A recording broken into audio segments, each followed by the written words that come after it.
This is Adam with Wholesale Septic Supply. We're going to go over a duplex panel today and what the duplex panel does. So duplex panels are generally found on commercial applications. They will control two pumps.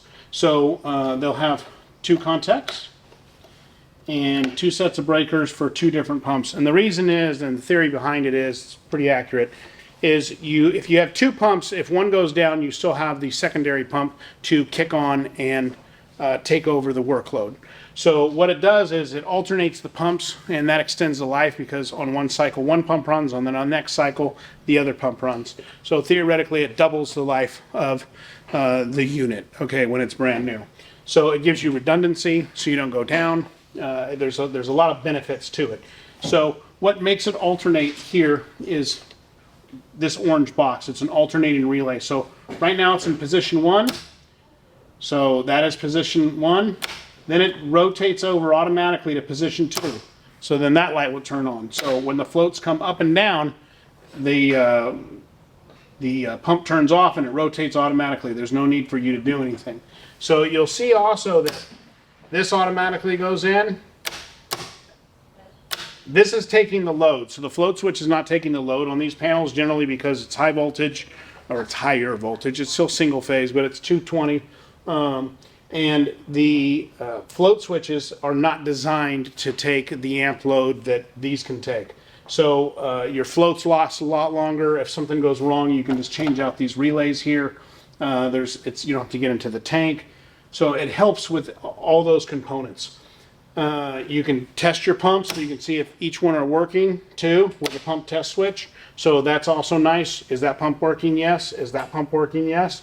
Okay, I know that those are working. So that also helps with troubleshooting, like why is this one pump not turning on, things of that nature. So some of these panels come with what's called a latching alarm. So if a pump does go down and the tank fills up, there is an override. So what will happen is the pump that was not supposed to come on will kick on. But the alarm will go off, and a latching alarm, what it'll do is, even if that secondary pumps it down, what'll happen is the alarm will stay on even if the water level drops below the alarm. And that's why it's called the latching alarm. That's so it doesn't just, cut off and then nothing is wrong. So you have to physically go out there, kill the breaker, reset it, and then that'll happen. In Texas, you have to have a latching alarm. So a lot of people don't know that, but if some counties are very strict about it, you don't have a latching alarm, they'll tell you to get rid of the panel. So it's a mandatory thing that they do. So this panel works a little bit differently too. On your other panels, you'll have one float that turns it on and off, generally because those tanks are not very big, so you don't have a large volume of water. On pumps like, on tanks that are where this panel is used, generally they can be pretty deep, 10, 15 feet, they can be quite large.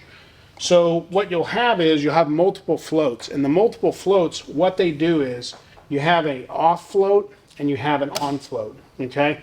So what happens is when that works, the water fills up, it hits the off float, okay?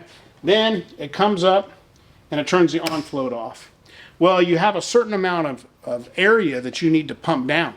So, and it's all calculated by the engineer. It's all on the spec sheet. So these floats are set at different heights. When this on float goes down, it does not shut off. The pump will not shut off until this float goes down, and then the pump will shut off. So you pump down the amount of space that you need to, and also so you don't short cycle the pumps. You're not running the pumps for 1 minute, and then they're back on for a minute, and then they're off for a minute. Just run them for 5 minutes, do the whole thing. Then when it fills back up, the cycle will continue, but it gives the pump a rest.